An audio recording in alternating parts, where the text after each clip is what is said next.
Sef မှန်အကွဲတံကရက်အကွဲသွားတဲ့မှန်ထဲမှာအဖြူရောင်ဝတ်ထားတဲ့မိန်းကလေးရဲ့အပြုံးကပျောက်မသွားဘူးသူမရဲ့နှက်ခမ်းကသာပြုံးနေပေမဲ့မျက်လုံးတွေထဲမှာတော့ဝမ်းနည်းမှုတစ်ခုကိုမြင်နေရတယ်ရဲမှန်ကအသက်ပြင်းပြင်းရှူပြီးတလန်းနောက်ဆုတ်လိုက်တယ်ရဲမှန်အားလုံးမှန်ကိုမကြည့်နဲ့အောင်မျိုးဘာလို့လဲသူကငါတို့ကိုကြည့်နေတယ်အောင်မျိုးရဲ့အတန်ကတုန်နေတယ်ဒါပေမဲ့သူ့မျက်လုံးကမှန်ပေါ်ကမခွာနိုင်ဘူးစက္ကစအသက်ရှူတန်တိုးတိုးဇင်ကိုကရုတ်တရက်နှစ်ချက်ကိုဖြုတ်ချလိုက်တယ်သူ့မျက်နှာကဖြူဖက်ဖြူရောဖြစ်နေတယ်ကြော်သူဘာဖြစ်တာလဲဇင်ကိုကလက်တုံတုံနဲ့အတန်ဖန်းဆက်ကိုပေးလိုက်တယ်နားထောင်ရဲမှန်ဖလဲခလုတ်ကိုနှိပ်လိုက်တယ်အစမှာ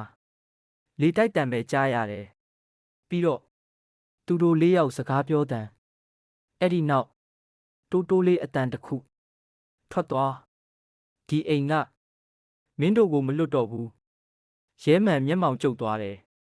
ဒါပေမဲ့နောက်ထပ်အတန်တစ်ခုထပ်ကြားလိုက်ရတယ်အဲ့ဒီအတန်ကသူတို့တဲကဘသူအတန်နဲ့မှမတဘူးသူတို့ထဲမှာတယောက်ကမင်းတို့နဲ့အတူပါလာတာမဟုတ်ဘူး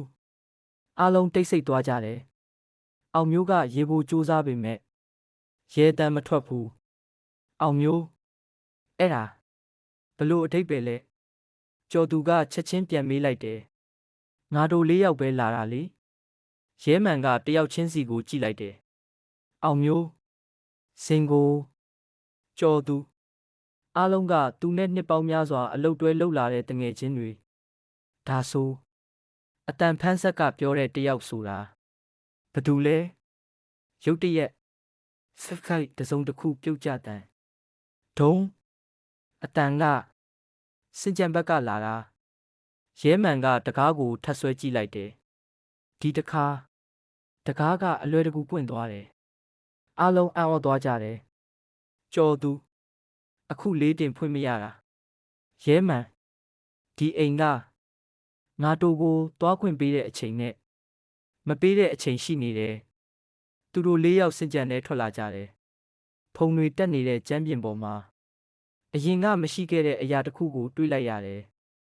ရွှတ်ဆူနေတဲ့ခြေရာတွေတစ်ခုနှစ်ခုသုံးခုအဲ့ဒီခြေရာတွေကအခန်းထဲကနေအပြင်ကိုထွက်သွားတာမဟုတ်ဘူးအပြင်ကနေသူတို့အခန်းထဲကိုဝင်လာတဲ့ခြေရာတွေဖြစ်နေတယ်အောင်မျိုးကဒူးထောက်ပြီးကြည့်လိုက်တယ်ဒီရွှတ်ကအင်ကန်ဘက်ကရွှတ်လိုပဲဇင်ကိုကမျက်နှာပြက်သွားတယ်ဒါဆိုအခုတလောအင်းဘက်ကနေတယောက်ရောက်လာခဲ့တာပေါ့ရဲမှန်ကမီးအိမ်ကိုခြေရာတိုင်းထိုးလိုက်တယ်ခြေရာတွေကစင်ကြံအဆုံးမှရှိတဲ့အခန်းတစ်ခန်းရှိရောက်တော့ရုတ်တရက်ပျောက်သွားတယ်တကားရှိမှာခြေရာတစ်ခုမှမရှိတော့ဘူးလူတစ်ယောက်ကလေထဲကိုပျောက်သွားသလိုပဲအဲ့ဒီအချိန်အခန်းတကားအောက်ကနေအဝါရောင်အလင်းတန်းတစ်ခုထွက်လာတယ်ပြီးတော့အထဲကနေကလေးတစ်ယောက်ရဲ့အတန်ကိုကြားလာအဲ့ရတယ်အကတိုးဝင်လာပါကျမတယောက်ထဲကဖြောက်လို့ကြော်သူကအသက်ရှူရက်သွားတယ်လို့ဖြစ်သွားတယ်သူတိုးတိုးလေးပြောလိုက်တယ်ဒီအတန်ရွာဝင်လမ်းမှာတွေ့ခဲ့တဲ့ကလေးမလေးနဲ့တူတယ်လေးယောက်လုံးမသိသေးတာကသူတို့ရက်နေတဲ့အခန်းရဲ့နောက်ွယ်မှာမိုးမခအင်းရွာရဲ့လှိဝက်ချက်တစ်ဝက်ကိုဖုံးကွယ်ထားတဲ့အရာတစ်ခုရှိနေတယ်ဒါပေမဲ့